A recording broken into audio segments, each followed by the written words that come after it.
Les podcasts du Figaro.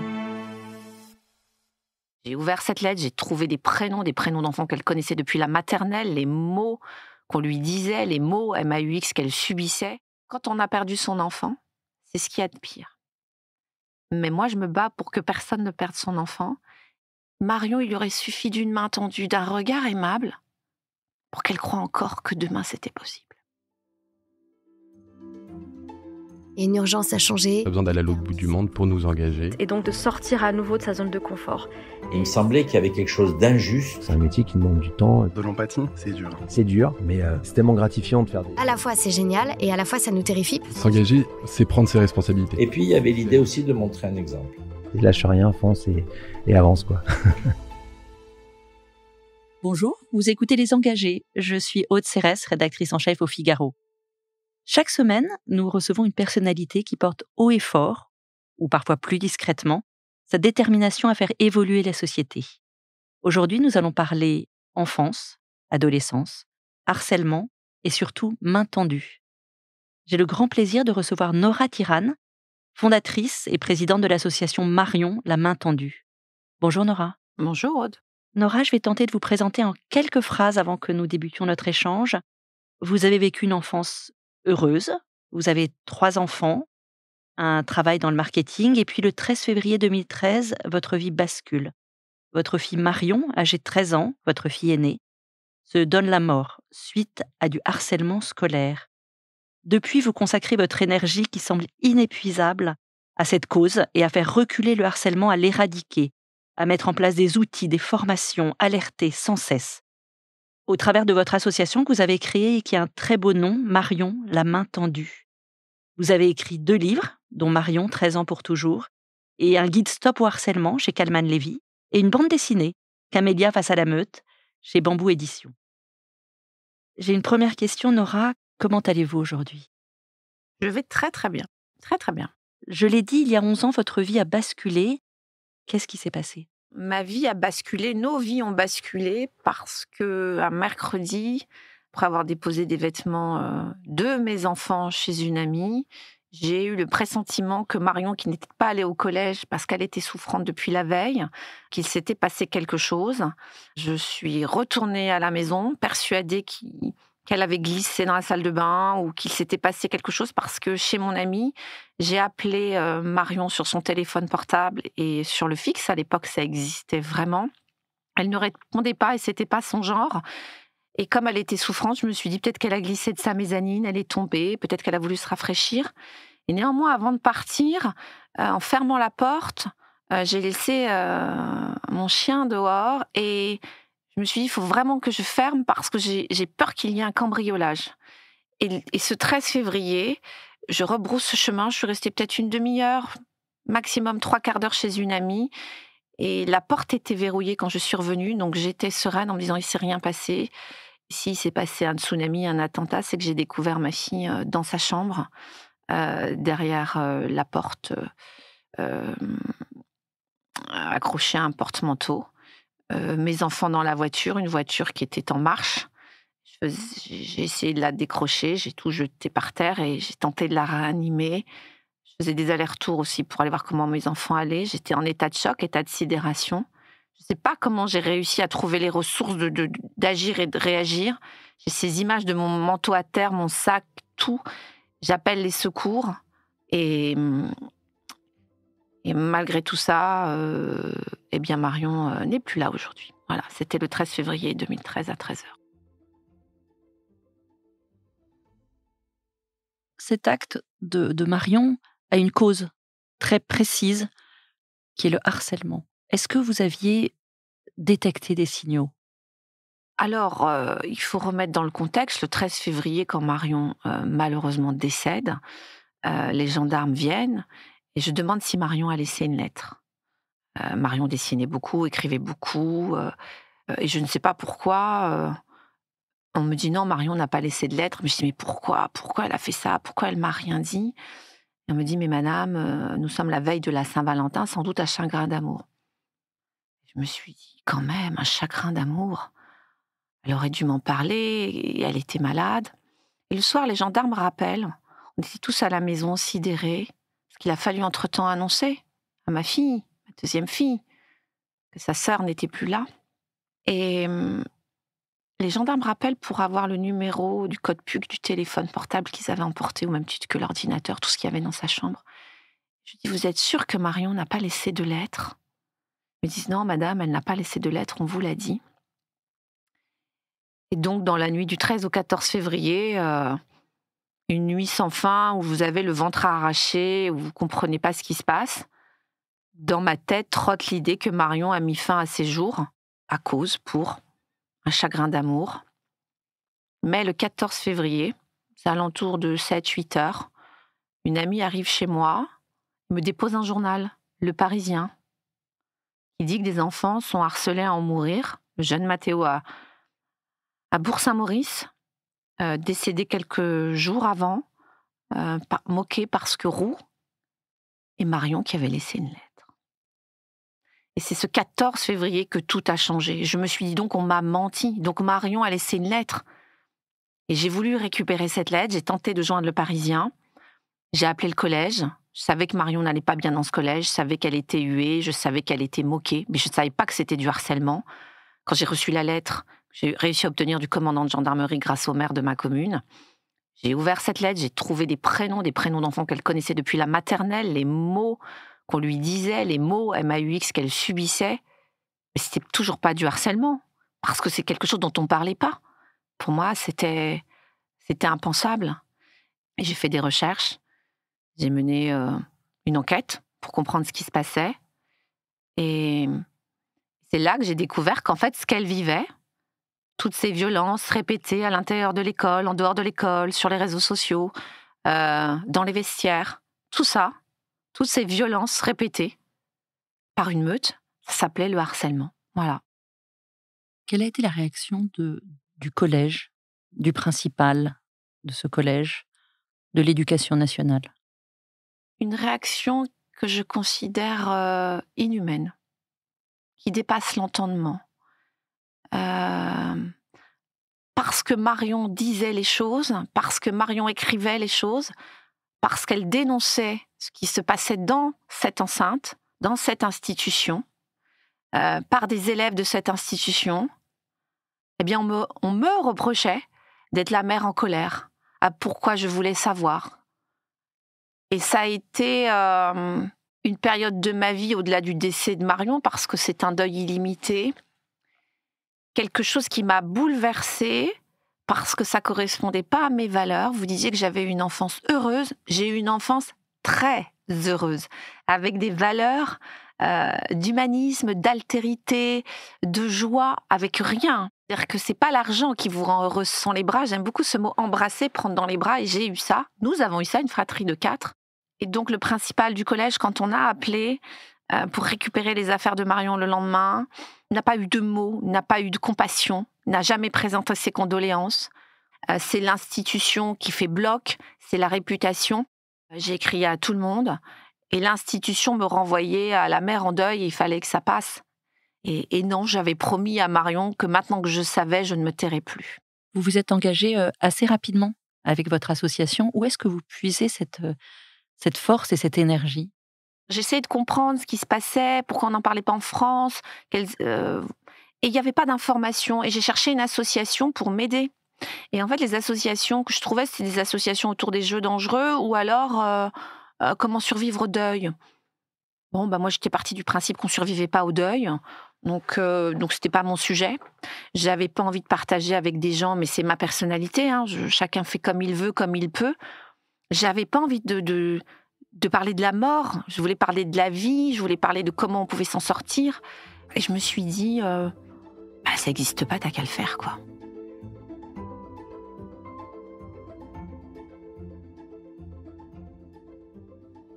Comment je vais faire pour que les institutions croient en ce que je dis? Comment faire en sorte que cette association soit un projet national? Ça n'a pas été facile, hein, pas du tout. Et cette énergie, je la puise peut-être d'une hyperactivité, qui était un frein quand j'étais petite, parce que méconnue, parce que je suis peut-être la fille qui parle trop, bavarde, mais c'est une chance, quoi. J'ai mis le projet, je suis toujours dans l'action, Et puis c'est mes enfants aussi, mes 2 autres enfants qui me donnent de l'énergie. Et je le raconte dans Marion, 13 ans pour toujours, enfermée dans le bureau de... C'est pas le bureau de Marion, vous voyez, c'était un lapsus, dans la chambre de Marion qui était devenue mon QG. Clarisse vient un jour et me dépose un petit mot. Elle me dit « Maman, Baptiste et moi, on est là aussi. Occupe-toi de nous. » Et là, j'ai dit « Waouh !»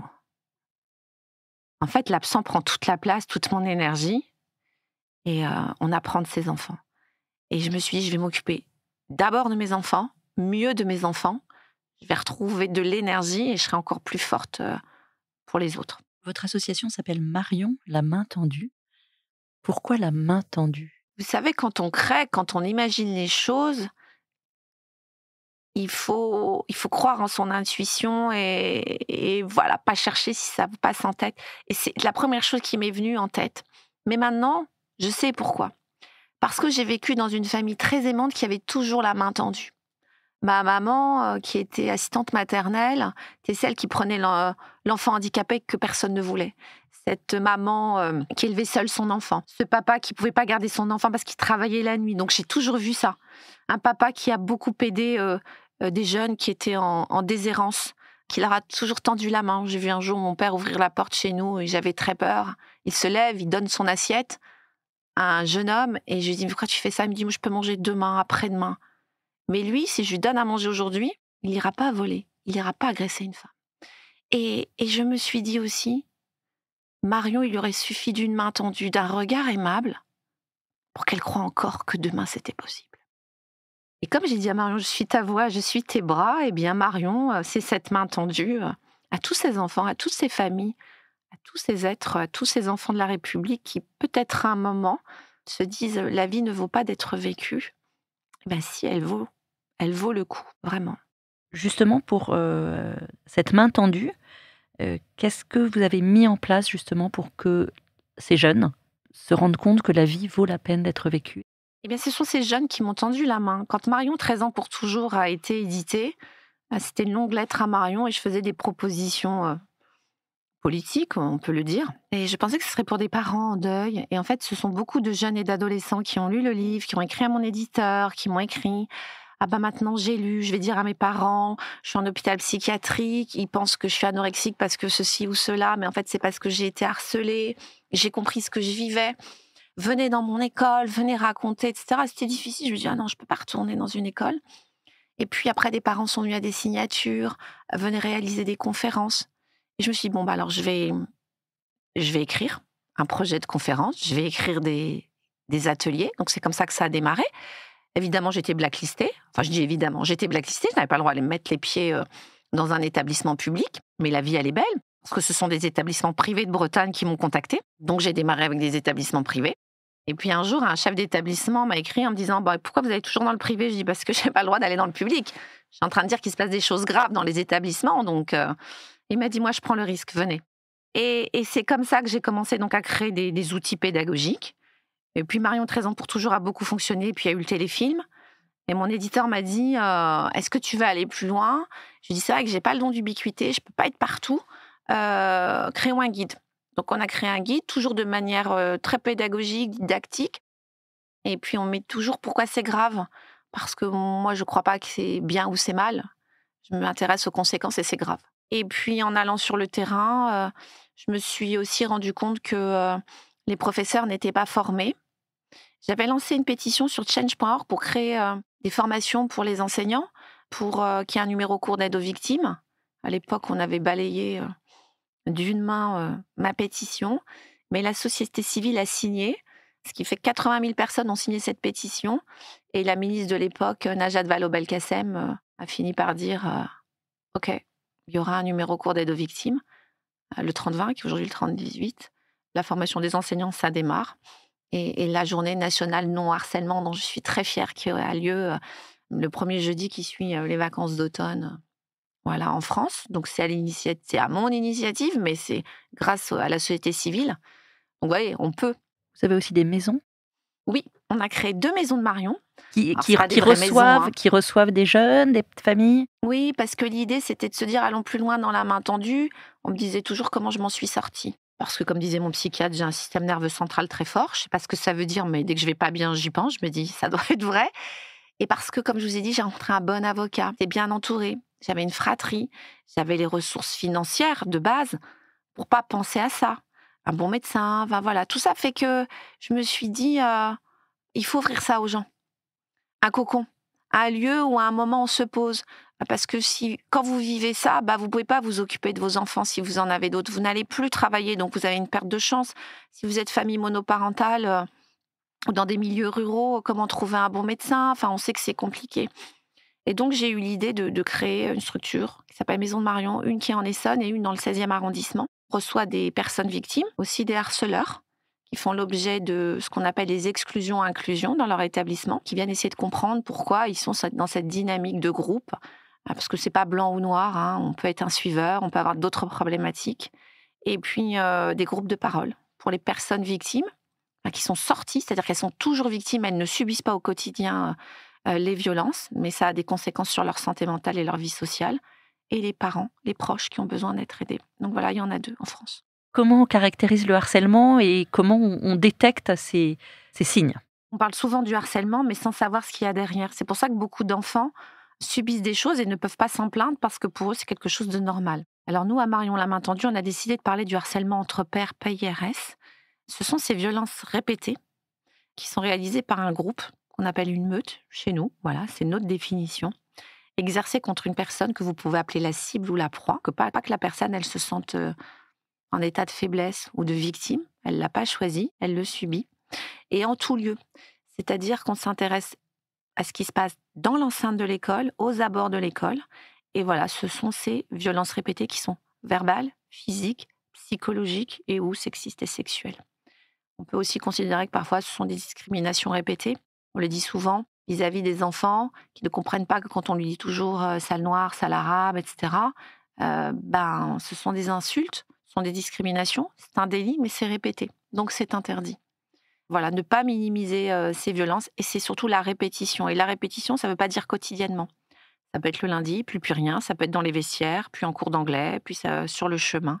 Donc c'est ça le harcèlement. Ça peut être également sur les réseaux sociaux. Bien sûr, c'est souvent un continuum des violences. On a une approche à Marion la main tendue qui aborde plutôt le numérique, les dangers du numérique autour des cyberviolences et pas du cyberharcèlement. Parce qu'on considère que quand on a les bonnes pratiques, on a développé des bonnes compétences psychosociales et qu'on a une attitude positive vis-à-vis de ses pairs, PIRS, alors on n'ira pas sur les réseaux sociaux. On ira pour s'amuser, on ira pour découvrir, on ira peut-être pour voir des choses, mais on n'ira pas faire du mal à quelqu'un. Alors que les cyberviolences, le danger, c'est pour nos enfants d'être confrontés à des contenus violents, inappropriés, notamment en allant sur des plateformes sans être accompagnés de leurs parents. Donc si on veut retenir quelque chose qu'on dit souvent aux enfants, ce sont les 6 ou 7 C dans lesquels le harcèlement a lieu. Donc la cour de récré, la cantine, les couloirs, le chemin, la classe, et également le cyber et ce qu'on appelle, nous, les communs, c'est-à-dire les vestiaires et les toilettes. Tous ces lieux à l'abri du regard des adultes. Quand on forme les enseignants, on leur dit, regardez bien ces lieux, parce que ce sont dans ces lieux que les violences ont lieu. Comment est-ce que quand on est parent, ou enseignant d'ailleurs, adulte, référent ou pas, comment est-ce qu'on peut détecter les harcèlements qu'on ne voit pas forcément? Le harcèlement, il est toujours réalisé à l'abri du regard des adultes. C'est très rare qu'une personne violente rentre à la maison et dit « dis donc, je l'ai harcelé, je l'ai tapé, je l'ai humilié ». C'est très rare. On sait d'après la recherche, en tout cas nous, nos études, qu'un enfant sur 2 n'en parle jamais à sa famille, du peur des représailles. Donc ça veut dire qu'une fois sur 2, ça va vous échapper. Il faut dire aux parents aussi que vous avez plus de risques d'avoir un enfant harceleur puisque c'est une dynamique de groupe. Comment détecter? C'est de parler à son enfant de manière non anxiogène et sans tabou qu'il y a de la violence dans les écoles, sur le chemin, qu'il peut être témoin. Ça, c'est important dès le plus jeune âge. Tu peux voir ça et tu peux en être victime parce que c'est terrible. Que tu peux être auteur, ça veut dire que toi-même, tu peux rentrer dans cette spirale, tu peux donner des coups. Il faut parler à son enfant d'abord de la violence. C'est quoi la violence? Cette logique et cette volonté de domination. Donc ça, c'est important aussi en tant que parent, en tant qu'éducateur. Et puis, les signaux faibles, ce qu'on appelle ces petites choses qui font que mis bout à bout, ça crée le puzzle, eh bien, c'est lié à l'attitude de l'enfant, sa posture et ses interactions dans le lieu de socialisation ou avec ses pairs PIRS ou sa fratrie. Ça peut être un changement brutal de comportement. Donc, ce qu'il faut connaître son enfant, c'est un enfant qui dormait beaucoup, qui ne dort plus, un enfant qui refait pipi au lit, donc de l'énurésie, un enfant qui était très scolaire et qui l'est moins, la perte de matériel, un enfant qui s'enferme dans sa chambre, mais parfois aussi un enfant qui devient insolent. Marion, quand on regarde, perte de matériel, insolence, elle ne voulait plus aller à ses cours de théâtre. Et en fait, tout cela marque le fait qu'elle ne veut plus socialiser puisque l'autre est un ennemi. Il y a la peur, il y a la sidération. Donc d'abord lui en parler et puis l'accompagner. Ça, c'est important, notamment dans le numérique. On sait que quand on accompagne son enfant dans les premiers pas du numérique, le risque de cyberviolence et de cyberharcèlement est divisé par 3. Il n'aura pas peur de vous le dire, il n'aura pas honte. Moi, je dis le premier contrôle parental, c'est le parent ou l'éducateur. Et ne pas minimiser. On entend encore trop souvent des adultes, ça a toujours existé, c'est pas grave, on n'en meurt pas. Si on en meurt, oui, c'est grave, on n'en meurt pas forcément physiquement. Et dans nos études, on voit on interroge des enseignants de genre masculin, tout ce qui est violence physique, c'est minimisé. Donc changement brutal de comportement, perte de matériel, non-socialisation, mise à l'écart, surinvestissement scolaire, un enfant qui veut une nouvelle option qui n'existe pas chez vous. C'est une façon aussi de dire « je veux partir ». Qu'est-ce qui a été mis en place depuis 10 ans par les pouvoirs publics sur le harcèlement ? D'abord, il y a la reconnaissance que ce n'est pas un fait divers et que c'est un fait de société et que c'est un fléau national. Et international, mais on dit les choses. On ne minimise plus. On ne dit pas « c'est pas grave ». La deuxième chose, c'est qu'en 2017, il y a eu un tournant avec l'arrivée du ministre Jean-Michel Blanquer qui a décidé d'abord de créer un comité d'experts. J'ai eu la chance d'en faire partie. Il y a mis des sociologues, des professeurs, des pédopsychiatres, des personnes qui, à leur niveau, travaillaient sur ce sujet-là à différents angles, notamment pour travailler sur la définition. La définition, c'est celle qui va décider des symptômes et des remèdes. Donc ça, 2017, c'est une avancée. Puis, on nous disait beaucoup, et c'est vrai, on fait beaucoup de prévention, mais on ne forme pas les professeurs, on ne s'approche pas des familles, on ne s'intéresse pas à la position des enfants dans l'établissement. Donc, il y a eu la création d'une expérimentation qui s'appelle le programme phare, le programme de prévention du harcèlement à l'école, dans 6 académies, pour essayer de mettre en place des pratiques dans chaque établissement pour éradiquer le harcèlement. On a réfléchi à qu'est-ce qui marchait en fonction des territoires et qu'est-ce qui en est ressorti. Eh bien, pour que ça fonctionne, il faut une communauté protectrice et bienveillante. Donc, ça veut dire des personnels formés dans l'établissement dont c'est la spécialité. Donc, au moins 5 par établissement. S'appuyer sur les enfants, créer des élèves ambassadeurs. Il se trouve que nous, on l'avait déjà créé depuis 2017, mais on s'inspire des bonnes pratiques, on élargit. Informer les familles. Moi, c'était mon sujet, c'était les élèves ambassadeurs et les familles. Parce que comme je vous l'ai dit, on était mis de côté, on était démunis. Et on s'est rendu compte dans l'expérimentation que quand les équipes étaient pérennes et s'entendaient bien entre elles, eh bien, les enfants le ressentaient, on avait un meilleur climat scolaire. Et ça s'inscrivait dans ce qu'avait décrit Jean-Michel Blanquer, lire, écrire, compter, respecter autrui, et l'école de la confiance.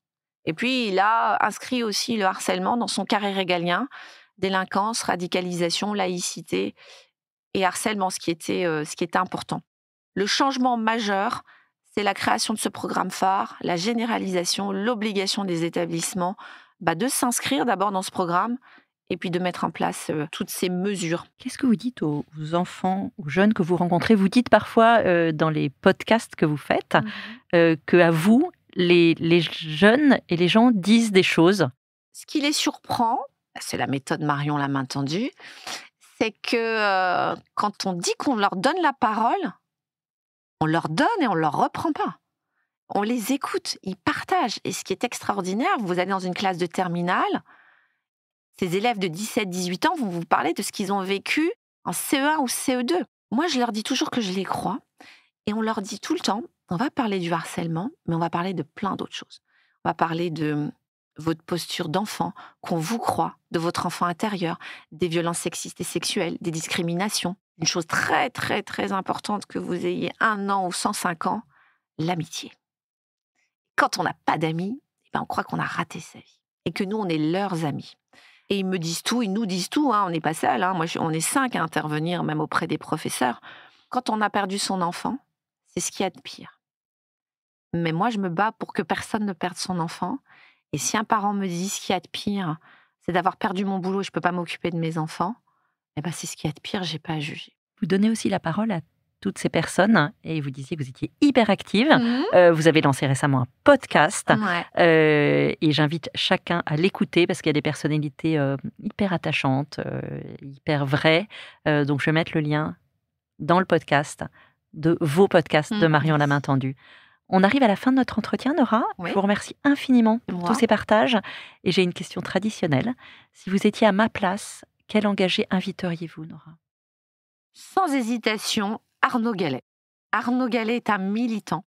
C'est une personne qui a subi des violences sexuelles à l'enfance, qui a créé l'association Move Enfant, qui est un activiste, qui a écrit un très beau livre, « J'étais un enfant », chez Flammarion. C'est une personnalité qui donne tout et pourtant qui a souffert, qui fait partie de ces gens, ces survivants, qui ne comptent pas leurs heures et qui souffrent aussi. Parce vous savez, on a toujours le smile, on est toujours hyper actif, mais au fond, nous, je crois qu'on veut réparer une blessure. Merci Nora Tirane. Vous êtes fondatrice et déléguée générale de l'association Marion La Main Tendue qui lutte contre le harcèlement scolaire. Au revoir. Au revoir. Merci d'avoir écouté Les Engagés. Ce podcast est disponible sur Figaro Radio, Le Figaro et toutes les plateformes d'écoute. À bientôt.